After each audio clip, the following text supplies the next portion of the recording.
मुअज़्ज़ज़ नाज़रीन, आज की हमारी गुफ्तगू का मौजू है पाकिस्तान का पासपोर्ट। 2 दिन पहले एक रिपोर्ट शाया की गई जिसमें कई मुल्कों के पासपोर्ट्स की वैल्यू ज़ाहिर की गई कि किस मुल्क के पासपोर्ट की क्या हैसियत है। तो उसमें पाकिस्तान का 100वां नंबर है और उन्होंने हाईलाइट करके लिखा है कि पाकिस्तान का नीचे से चौथा नंबर है।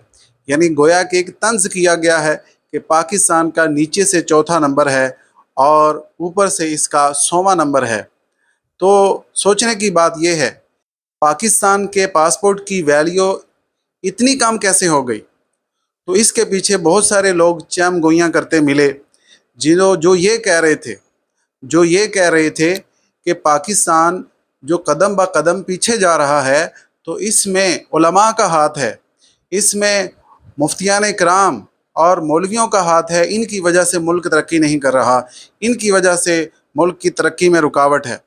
तो मैंने जब ज़रा इन इदारों में झांक कर देखा, ज़रा सरसरी नज़र दौड़ाई कि क्या वाकई ही इसके पीछे उलमा का हाथ है, तो मुझे ये बात वाज़े तौर पर नज़र आई और ये बात हर ज़ी शऊर को, अक्ल सलीम रखने वाले को वाज़े नज़र आएगी कि ये इदारे, पासपोर्ट का इदारा, शनाख्ती कार्ड का इदारा, इनको उलमा हैंडल नहीं कर रहे, इनको मुफ्तियान इकराम हैंडल नहीं कर रहे, इनके सरबराह उलमा नहीं हैं।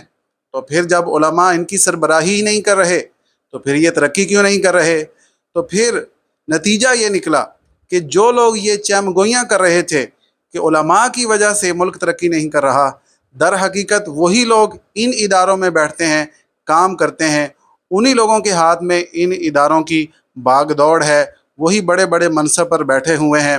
फिर इनकी वजह से ये इदारे तरक्की क्यों नहीं कर रहे? इसलिए कि ये रिश्वतखोर हैं, इसलिए कि ये बददियानत हैं, इसलिए कि ये जिस मनसब पर बैठे हैं उसके अहल ही नहीं हैं, इसलिए कि ये मुल्क दोस्त नहीं है, इसलिए कि ये मिल्लत के वफ़ादार नहीं है, इस्लाम के वफ़ादार नहीं है, इसलिए मुल्क पीछे जा रहा है।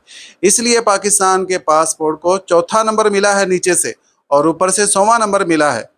होना तो ये चाहिए था कि इन लोगों को शर्म आती, इन लोगों को अपनी नाअहली पर नदामत होती। वो डॉक्टर इकबाल ने कहा ना कि वाय नाकामी मताए कारवां जाता रहा, कारवां के दिल से एहसास ज़ियां जाता रहा। तो होना तो ये चाहिए था कि इनको एहसास होता कि हम दीन से दूर हैं, हम कुरान से दूर हैं, हम शरीयत से दूर हैं, हम निज़ाम मुस्तफ़ा से दूर हैं, इसलिए हम तरक्की नहीं कर रहे।